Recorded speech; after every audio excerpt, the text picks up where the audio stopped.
All right, everybody. What is going on, peeps? It's been about 2 months since I've last made a video, and let's just go right into it because there's a lot of shit that I want to talk about in this video. So, right before I'm shooting this, I actually watched both my first two videos just because it's been so long that I actually wanted to see exactly what I posted. And by the way, if you ask, if you're probably wondering why I'm looking down, I just have a bunch of notes. These are just notes that I wanted to say for the video because I realized how unproductive I was last time and the previous time. And on the right side of the screen, it's just a bunch of things it's just my tracking, my time tracking information. So if I ever needed to like pinpoint anything, I would be able to find it real quick. So it's pretty much gonna go a little more smoothly than before. So let's go right into it. The most important thing, not most important thing, let's just address the elephant in the room because clearly I'm acting like nothing's happened since the last two videos, and which is your boy shaved his head. And shout out to Bald Cafe. He's the one that really like motivated me to do it because I started like looking at his videos, and honestly, like his videos, the type of videos that he has is very, very unique in the sense that he actually takes people right before they turn bald. He brings them onto the show, they talk, and then after that he shows them actually doing it, which is like just such a good insight for people to have in people's lives right before they actually end up going bald. So as you saw, like from the first fucking video, I was talking about my bald head and all that, so maybe we'll talk about that in another video, but that's out of the way. The other thing I wanted to mention was from the, I think, previous video, I was talking about coronavirus. Now check this out, watch this. Right before I made the video, coronavirus did not have as much of an effect in Canada yet. So technically, we were not on lockdown, nothing was happening at the time that I shot that video. Now the time I'm shooting this video, everything's slowly getting released again. So like throughout the whole entire 2-month period, I did not make a single video, and I wish I did, because you could have seen like what I was thinking, like what I was doing at that time. And to be honest, like in the last 2 months, compared to what you saw ever since I moved in, you don't even understand how productive and focused I just was on the goal. Like I was so productive, and you could probably see from just the way I am that I'm much more comfortable being here in Toronto, and also just about what I'm going to be doing from now on. And we'll get into that this video.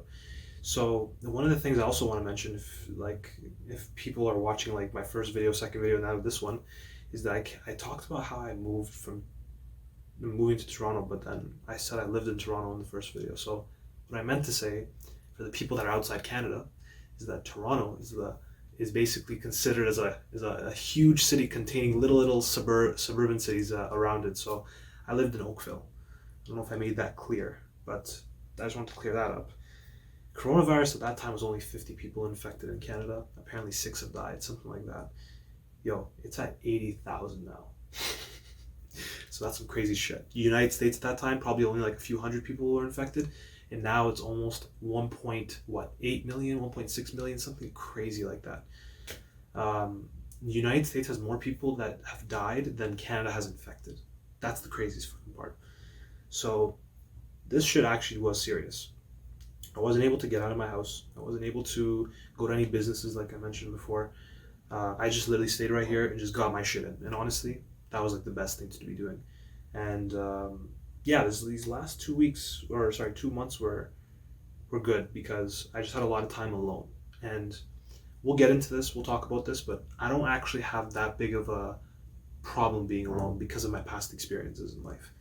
And I've actually intentionally tried to focus on practicing being in an isolated state because it's actually very, very useful, I feel. And we'll talk about that probably in a later video, but the main intention of this video was to go over all of the guiding principles that I had, because what I realized was that there's a lot of information that I can give to you. There's actually a lot of information that you don't know about me. There's a lot of information that I've given to you in terms of like what my motivations are and all that stuff, and what I'm doing currently and what my plans are, and all the stuff that you saw in the last two videos We're probably all over the place. You're probably just wondering like, who the hell's this random college kid? He's just like moving to Toronto with like no fucking money. He's like, he's still in school. Like, what is he doing? He's just like, okay, he's just stupid. You know what I mean?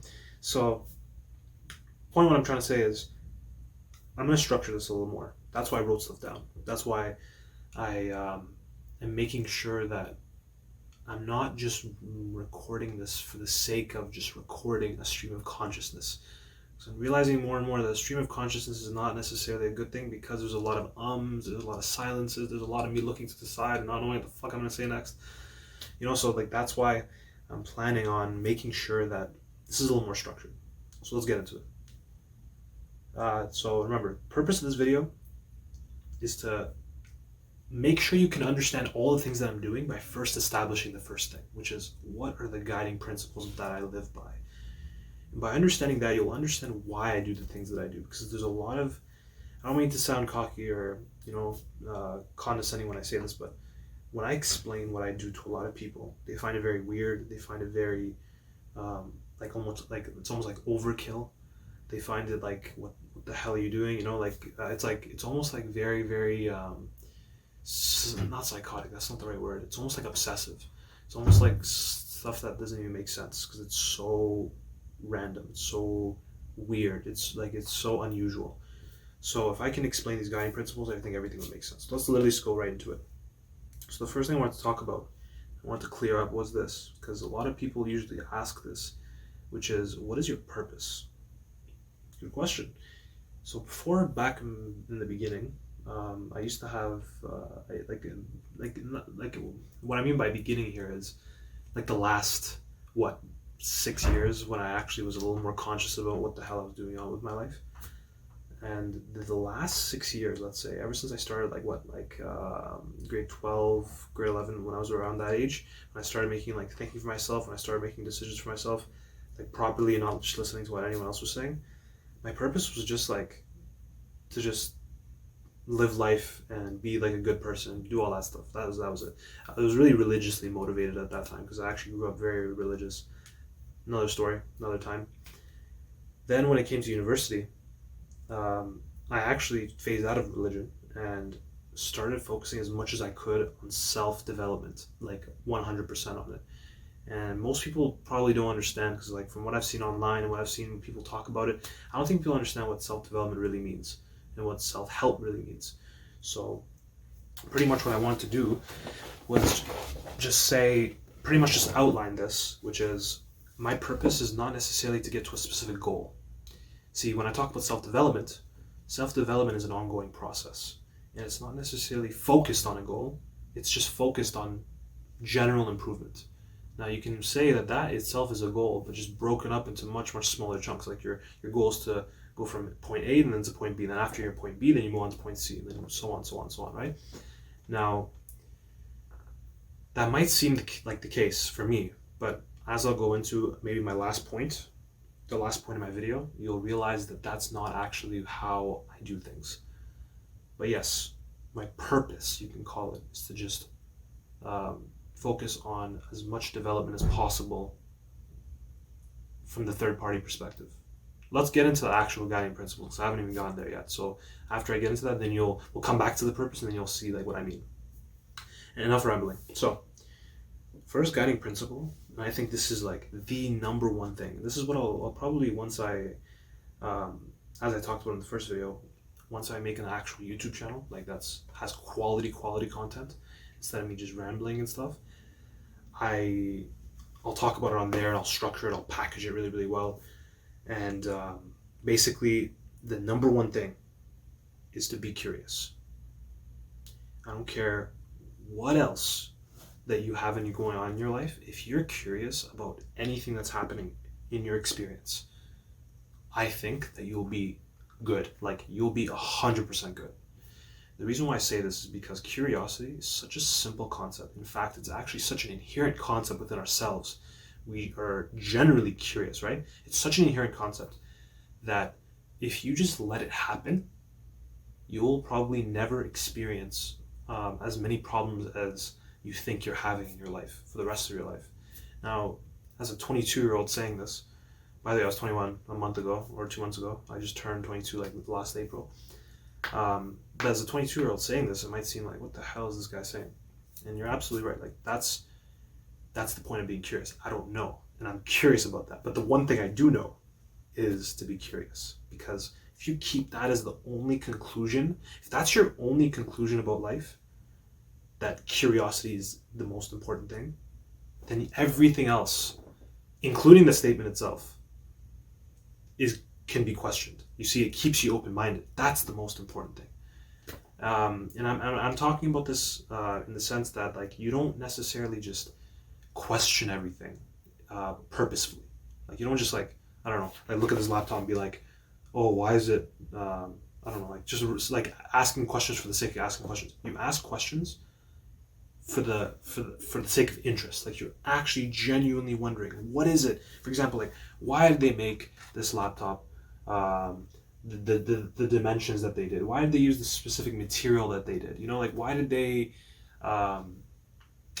make the screen the brightness that they did? Like, random shit like that. That's just such a simple question that if you just investigate it, it actually gives you so much insight. But let's get back on topic. Curiosity, number one thing. Let's look at the reasons why it's important. Like I mentioned before, it keeps you open-minded. Basically, make sure that you don't identify with anything too deeply. You're not too rigid in your thinking. So by being curious, it also makes you not want to make conclusions as often. Now, I know there's definitely a balance that's needed between these two, and we'll talk about this later, like in this video. But the main thing is that if you are curious, whenever you're talking to someone, you're always going to be more in a intrigued and inquisitive. No, inquisitive is not the right word. Basically, in a state of inquiry. I don't even know if inquisitive is the right word. Maybe it is. You're going to be more in a state of inquiry rather than the one that just wants to talk all the time. And that's such a good trait, because not just because it's good socially, but also because you just get to learn so much from other people, even from people that don't, like, you know, are freaking just, like, stupid. You will learn so much off, like, maybe one thing that they might say. You know, like, that's something that I've actually 100% of experienced in the past. So curiosity helps in that. Curiosity also helps you not make judgments on people. And these judgments can actually be very, very deeply meaningful when they are people that are close to you, like your significant other or your family or your close friends. Because sometimes they might do stuff, and if you're naturally curious about everything, you actually won't immediately come to a judgment.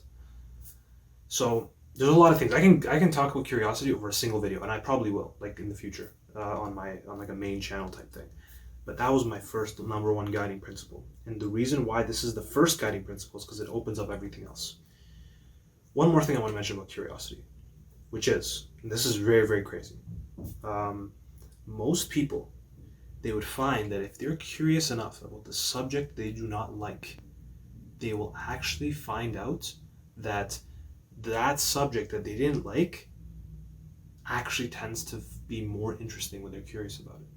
And what happens is that this whole mirage of them not liking, like, math or accounting or, like, this random subject that they don't like, all of a sudden just disappears slowly, because they're getting more and more curious. And the whole reason why that's the case is because the moment you place a conclusion, you technically just put a wall. You technically just made a blanket statement on that entire subject, and you just label it with one word or a couple words or whatever it is.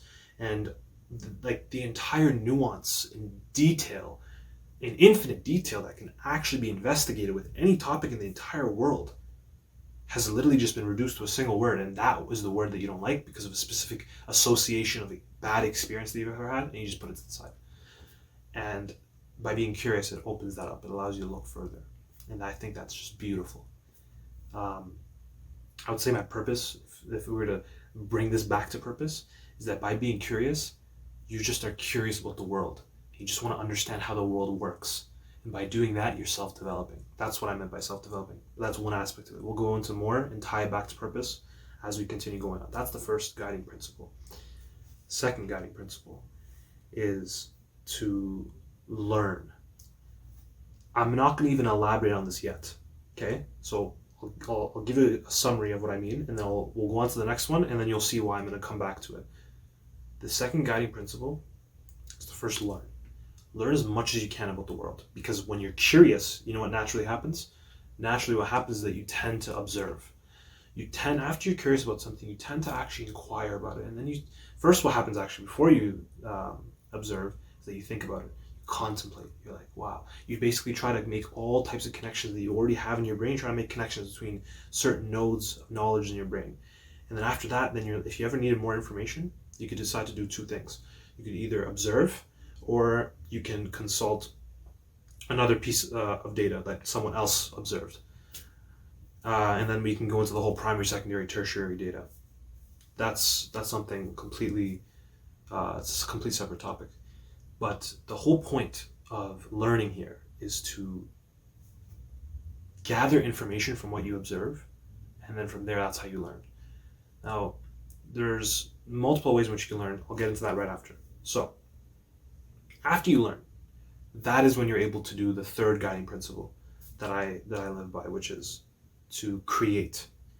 Now, creating is a very, very vague term, and I don't think this is the thing that I feel like people are missing on the most in their whole life, which is, damn, this is going to turn into a sermon, man.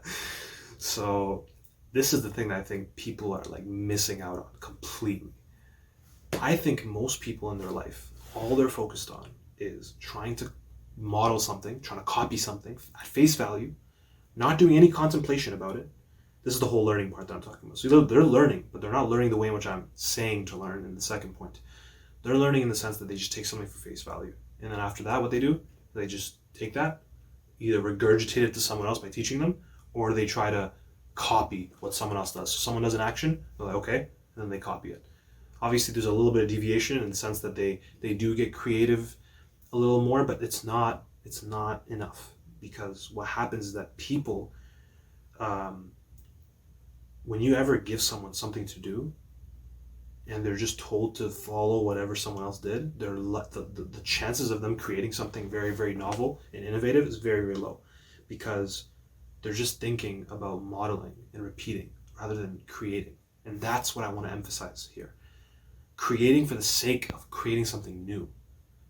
Be like creative, the whole root word of creative is create, is to create something that you have thought about. You basically have connected different pieces of knowledge together and your skills, and you've pretty much created something new out of it. And the number one way in which you can do this is by identifying problems in the world, and that like not even that people have, that you have personally, that are specifically tailored to you. You see, there's a lot of, for example, problems that the world might have, and designing a solution for it might be very hard, just because the solution, you have to be very general with the solution. But there's a lot of things, for example, in your life, for example, like you don't know how to focus. You can't freaking focus. We have the attention span of a goldfish. Actually, the goldfish has a higher attention span, and that is a problem to us, right? That's a problem that you can fix. Try to design something to be able to fix that problem. So, let's talk about the sub-facets of what creation means, and what I've done in terms of that. So probably one of the most important things, realizations that I made right before I moved here, and this is like so important. I feel like it's so important that I made this realization before I moved rather than moving, because it gave me a lot of leverage, which was the fact that everything in your life right now, most likely, like 99%, is probably externally imposed on. So what that basically means is this. This basically means that, let's assume you gotta wake up to go to school or wake up to go to your job. Why do you wake up at the time you wake up? Why do you wake up at like 6 a.m. or 7 a.m.? Would you have woken up at 7 a.m. on the weekend when you don't have to go to your job? The moment that you say that you don't have to do that, that means that it's externally imposed. Your sleep schedule is completely externally imposed. Okay, that's one thing. That's your sleep. Okay, now let's look at eating. How many times do you just randomly get up to eat whenever you feel like eating? Sometimes you might actually even get up to go eat and there's nothing in the fridge. So then you just go back to your room, and then you just get up again, go check, and you just have this like mindless cycle of just checking for stuff that doesn't even, that you're never probably gonna eat, because when you go eat, you're just looking to fulfill that craving and that desire that you have to just have some food, right? Do you determine when you eat, or does your hunger determine when you eat? So as you can see, that's another external source that's imposed on you. Okay, let's look at another one. Let's assume that like I have this garbage bin and it's getting full, it's getting full, it's getting full. I'm like, all right, I'll move it on.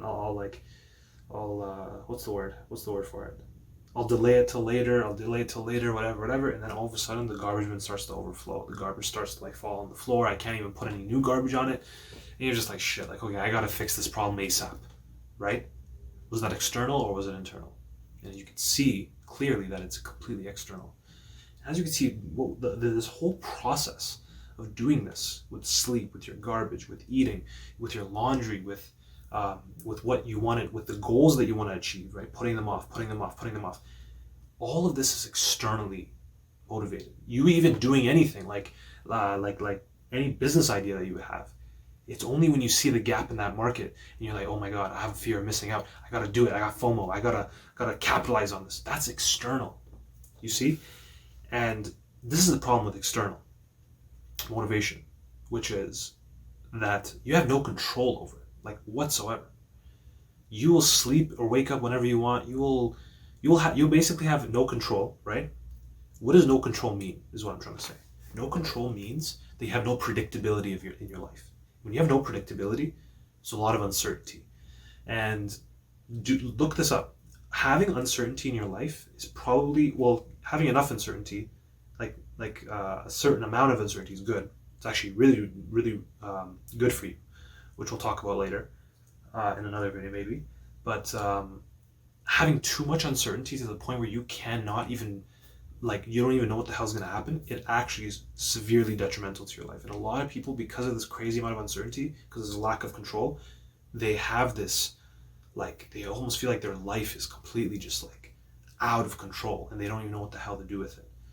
So the number one thing, this is this is just a very long-winded way of just saying to turn everything externally imposed and make it self-imposed.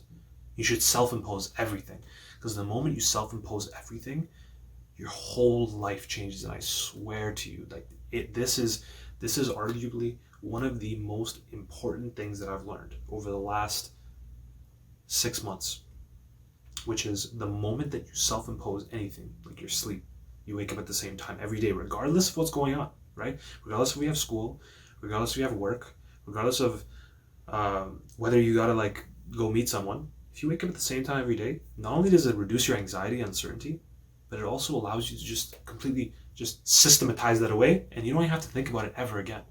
It occupies less real estate in your brain, So one of the most important things that you'll realize, will realize as we move through life, from what I've also been told and also what I've experienced, obviously not 100% sure of this, but what I've known is that any amount of uncertainty will occupy a lot of real estate here. It will occupy a lot of space. And by doing that, it'll give you some anxiety. It'll make you second guess yourself. Listen, I'm going to tell you straight up, this used to be my problem. I used to not shower every day, and I only used to clean myself up or shower or shave or do whatever whenever I would see someone.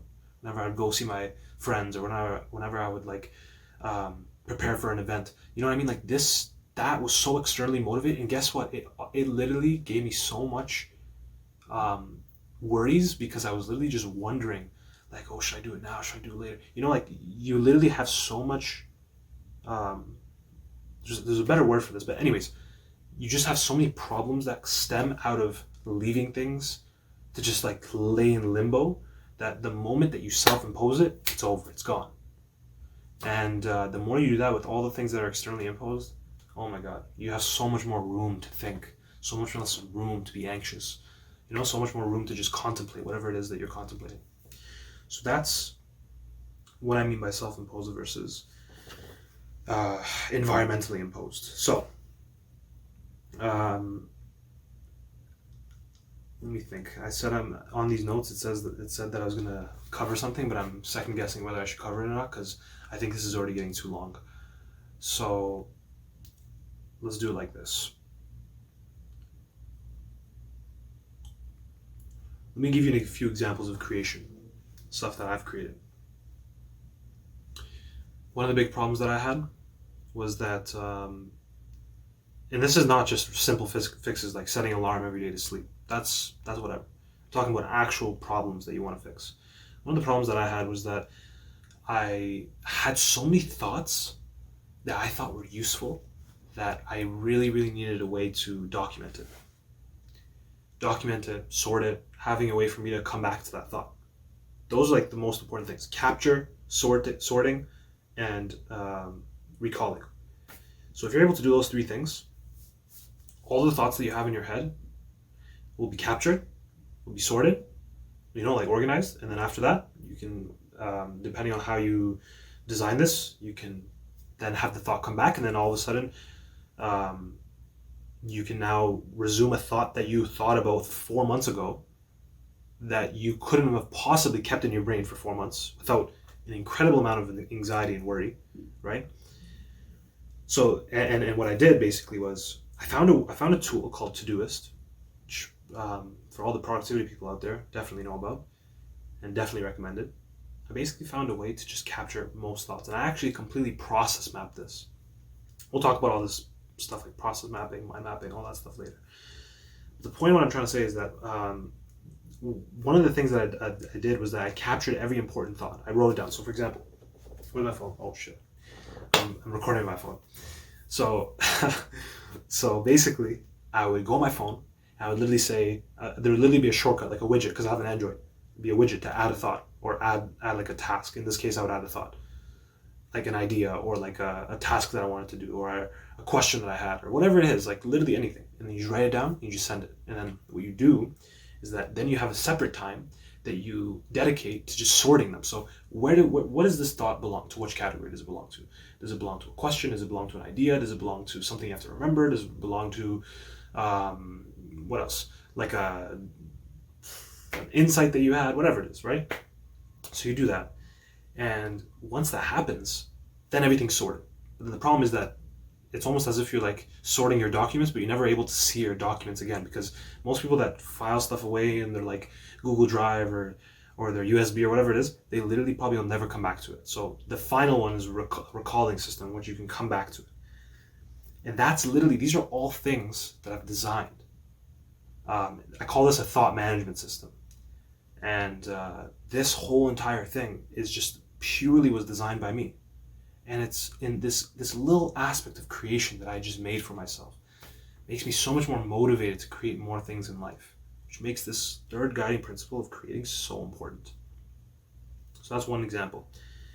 And we'll go into all the other things, stuff that I've created later on, because this is the whole reason of this video. I'm just trying to establish like the main foundations. Okay, let's go back to the second one now. The reason why I was talking about creating first was because the second one, the way in which you learn has to be designed, because we don't actually know how to learn. You probably have heard about this or read about this before. Like, have you ever thought about how you learn? You probably don't even know how you learn.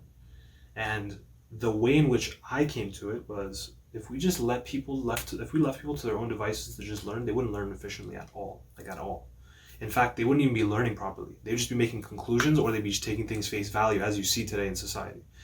Most people just, that's what they do. Learning to them is just memorization. Learning to them is taking things at face value. Learning to me is this: taking every single individual component of something. So you never are ever told higher level concepts in your whole life. This is how I want to approach learning, basically. I want to approach learning in this way, where, let's assume I'm learning math. I never want to have calculus be explained to me if I don't know what calculus is, in this sense, where I'm just memorizing a bunch of facts or a bunch of information. Because the moment I do that, I'm very, very likely not going to be able to come to that same conclusion on my own. And there's something that I'll dedicate to another video, and I keep saying this, I'll dedicate to another video, trust me. I can literally talk for hours about each and every single one of these principles that I've gathered over the last few years of my life. But my idea of learning is basically having individual nodes of information that you're learning that are very basic, And what you do is that you connect them by categorizing them, trying to find ways in which they connect and relate to each other. And after you do that, you basically get a new piece of information from those categorized nodes of knowledge. And what that allows you to do is it allows you to use that information to learn new information. And you'll have almost like a very, very developed structure, a very, very dense knowledge network, which is something we'll talk about. Three ways of doing this from what I've known, which is mind mapping. What mind mapping does is that it hierarchically and in a network type fashion, it organizes your thoughts and your ideas about something. So in a hierarchical manner and also in a network manner. So we call this a network hierarchy. And that's a very, very complex system. It's amazing. It's literally an amazing thing. So that's what a mind map does. A process map is basically the interaction between those nodes. Like, what is it specifically, the functions of each node? How does it relate to something else? Usually, process mapping has got to do with a process, like step 1, 2, 3, 4, 5, like decisions you have to make. It's mostly like it's mostly non-linear, multiple pathway, conditional, conditional events that depend on one another. So that's what you would do with process mapping. And the good thing about that is that it allows you to basically see what is it specifically, what's the way in which you actually do things. What is, for example, a routine, a checklist. These are all process maps, right? The actual understanding of, so let's have a routine to like brush my teeth. The routine to brush my teeth is a process map. It could be understood through and learned through process mapping. The understanding of the toothbrush and the substructures of the toothbrush, the bristles, the little long rod, the material that it's made out of, all that's the mind map. That's the network hierarchy. That's like, this is made up of these three things. That's the hierarchy. And then the network is basically, how are these three things connected to another structure that's adjacent to it. If this doesn't make sense, don't worry. Like, this is just, the whole point of this video is just to give you an overview of everything.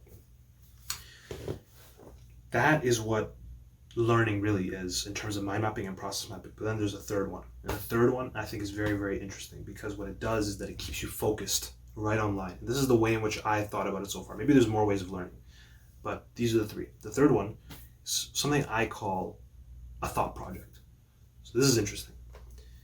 Thought project, basically what it does is it's almost like a anecdotal way of describing what you thought of the idea in the beginning, what you think of it now, and how it works basically after. So the good thing about this is that it allows you to put all your thoughts on paper, like every single one too. It's not just like you're trying to develop a network hierarchy for using a mind map and you're just thinking, and okay, I'll add this to this structure, I'll add this to another node and all that. What you're doing here is that you're laying everything on paper. What it allows you to do is that it just allows you to organize things as it's going. And you can add mind maps and process maps in that thought project. And what's good about this is that it just organizes and packages all these loosely non-collected thoughts that you have not done. That sentence did not make sense. But all these dispersed thoughts, it's collected and packaged in a thought project. And it makes you understand things a little better. I'll show examples of thought project. Maybe I'll have an overlay of like actually, I don't even know if I might. Maybe I might not. But the point is that those are the three ways in which learning is very, very effective, because it basically optimizes for insight and not for face value memorization. Okay, damn, this video is freaking super long, almost 40 minutes now. So the fourth guiding principle that I've had is, this is actually a part of creation, but it's a little less than that. So it's a little more meta than creation, which is you have to organize. This right here, I think from an evolutionary standpoint, is our purpose, which is you're always trying to optimize for your survival.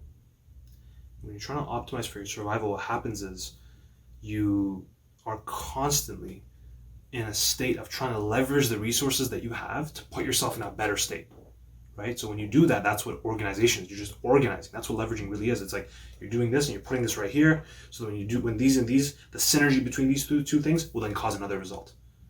That's what I mean by organizing. So basically allocating resources here or there, like that's what I mean by organization. Productivity is just a means of organization. That's like another guiding principle, to just be organized, to try to just do the little things that are organized. And once you're able to understand how little things organize, you'll be able to understand the bigger picture of how things are organized. And the reason why that's a guiding principle is because it actually allows you to build things better. It allows you to create things better and learn things better. Because we can actually use this survival mechanism that we have to our advantage. Okay, how do all these things relate to purpose? There's one more I want to talk about. There's one more guiding principle, by the way. There's a fifth one, but let's talk about how all these relate to purpose. The way in which all of these relate to purpose is that the first one I explained, right? To be curious. Absolutely makes sense. Creation. Creation and learning, the reason why it relates to purpose is because whenever you're in a state of curiosity, you want to, like when you're trying to observe something, what you're going to do is that you're going to try to contemplate something, you're going to be curious, you're going to try to like wonder, like, for example, like, why can I not organize my thoughts properly? Like what do I need to do? How do I organize my thoughts? That's something that you're asking yourself. That's literally something that's like comes out of curiosity. Then what you do is that you think about it, you're like thinking about it, okay, fine, like maybe I have to get a new app, maybe I have to get a better tool, maybe I have to remind myself to like note down my thoughts more, some random solution, right? And what you do is that as soon as you think about all this stuff, you're brainstorming, you're contemplating, then you're like, okay, you know what? Let me observe. Let me see how it is that I'm actually getting a thought and what my reaction is. Now, technically, most people actually don't do this part where they observe, but this is the most important part. Let's talk about how this relates to purpose, though. So they observe. They get this data, and what they do is that then they're able to design a solution. And when they design a solution, that designing is the creation aspect of it. So you're learning by your initial stages, and then you're creating in the final stages. And how this all relates is because it all relates back to curiosity. The curiosity is the general system in which you're moving throughout life, which is your purpose. And then the implementation is the final, which is organization. You're literally allocating things in a way in which can give you the optimal result. So creation creation happens via organization. So those are 4 guiding principles. Now, all of these would be very, very good if it wasn't for the fact that a lot of people, this gets like very, very like deep. A lot of people, whenever they actually end up having like some type of purpose, they get to a point where they actually might get too lost in that purpose. They might get to a point where, let's assume like your purpose is to personally develop yourself. This is a perfect example, because this basically addresses the problem before. And by the way, the solution I'm about to give is not going to seem satisfactory from just hearing it right now. But as I start getting to more and more videos later on, it'll start to make more sense. The point of going after a goal and self-development in the beginning is to be able to go from a slower state that you're at before and then get into a higher state. You're trying to basically improve your life in some way. You're trying to, move that needle up a little bit.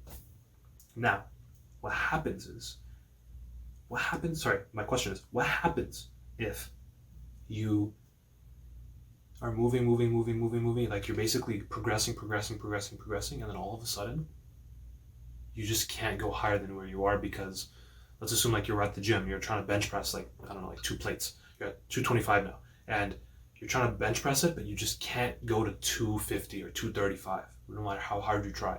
In fact, 225 is starting to get harder for you, so you actually start going down. Now, my comment on this is, if you're lost in your purpose, which is trying to improve, you will greatly suffer. You will extremely suffer, actually, with the fact that your purpose is not manifesting, right? And even if you have even if you're living by systems, because most people, like I know a lot of people online that are like, I'd rather not have a goal. I'd rather just live by systems. But remember, systems are just mini goals. Like they're just basically, you're not necessarily going after an overall goal, but you're just I've just split that goal into very, very small goals. So for example, let's assume my system is to wake up every morning at 5:45, which is what I've been doing. That goal, that mini goal, is to wake up at 5:45. That's the system that you set for yourself, but that's the mini goal. So you're still bound by a goal or something you're trying to potentially you can get lost in. And the fifth guiding principle solves this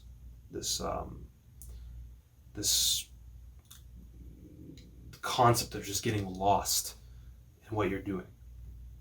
The reason why we get lost in what we do is because we get heavily identified and associated with it. We can get very, very associated with our jobs, with the people that we hang out with, and all of this leads to suffering. This is going to sound very, very, very Buddhist. And to be honest, coming from someone that even looks like a fucking Buddhist right now, like I'm just literally like literally look like I could just move to Tibet right now, just live in a monastery. But it's gonna sound Buddhist, but the point of what I'm trying to say is, the moment you have that association, that's actually what causes the suffering. Because you have this expectation that things are gonna go better and better. But if you're able to somehow remain aware, regardless of what you're doing, and this is what I mean by awareness. Awareness meaning not just thinking about awareness, of the fact that you're aware, like thinking that, I'm doing this. That's not what I mean by aware. I mean the raw sensations that you feel. Complete raw sensations that you feel as you do something else. Which is possible. You can do this simultaneously. Like right now, for example, as I'm talking, as I'm like moving and saying all this stuff, I can actually direct my attention towards my foot or my butt and feel like the pressure that I have on my seat. That's what I mean by awareness. If you're able to remain aware of all of the things that are happening, like throughout the point A to point B, to the point where you start regressing from point B, you start like basically not really getting to your goal. If you're able to remain aware throughout all these stages, from point A to point B, what that will effectively mean is that you'll be able to see what you didn't see before, which is this. A lot of times when we suffer, it's basically we expected something that we thought was able to be achievable. But then the moment we're able to remain aware, we'll be able to see all the things that are happening as they're unfolding. And we'll be able to,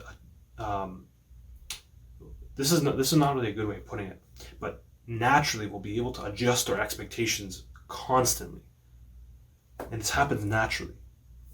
Because you'll be able to, for example, feel the feelings that are going through your body. And even if you are disappointed, you can technically just feel that too.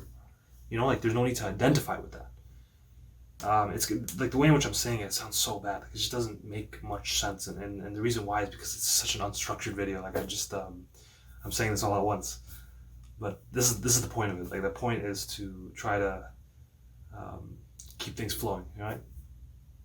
I'll probably elaborate on this on a much more structured and nice video later on. But just let's recap the whole being aware type thing. What this basically means is this. You suffer whenever you associate. You're able to remain aware while you do any action.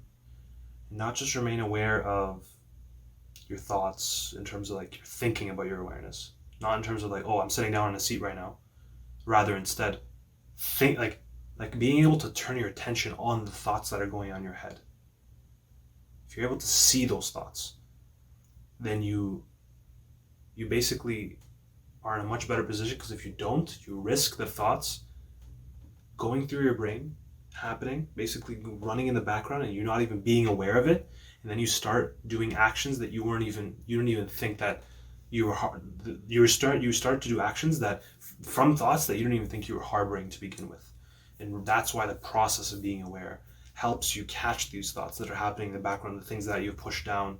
And what happens when you do that, it allows you to be much more aware and be much more stable throughout whatever you're doing. And just through the joy of creation and learning it's unimaginable how amazing it is. Like I love doing what I'm doing. Like all the ideas that I've had for what I'm going to be doing from now on is just based off of this concept of learning and creation. I'm not trying to like go work at like a traditional job if I had the choice. Like I'd rather just literally just, because the whole point of the job is literally going for, it's literally a means to an end, right? It's like you have a goal. Following the systems that I've followed, which we'll get into like in another video, it's things are good. Like it makes sense. Wow, that was a lot. Let's see, anything else I've missed?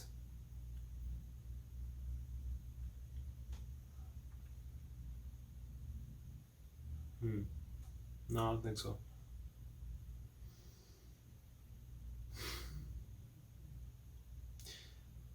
As a side note,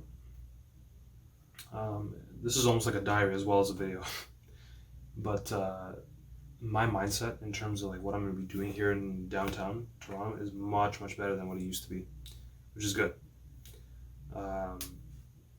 And I'll get into the next video, which is going to talk about sprints and how I use them. The whole concept of sprints has very productively and efficiently like improved my life, like in a very nice way. Because what happens is now I'm able to know when I'm going to allocate certain tasks to which times. I'm going to be able to know, for example, what am I going to do in August? What am I going to do in September?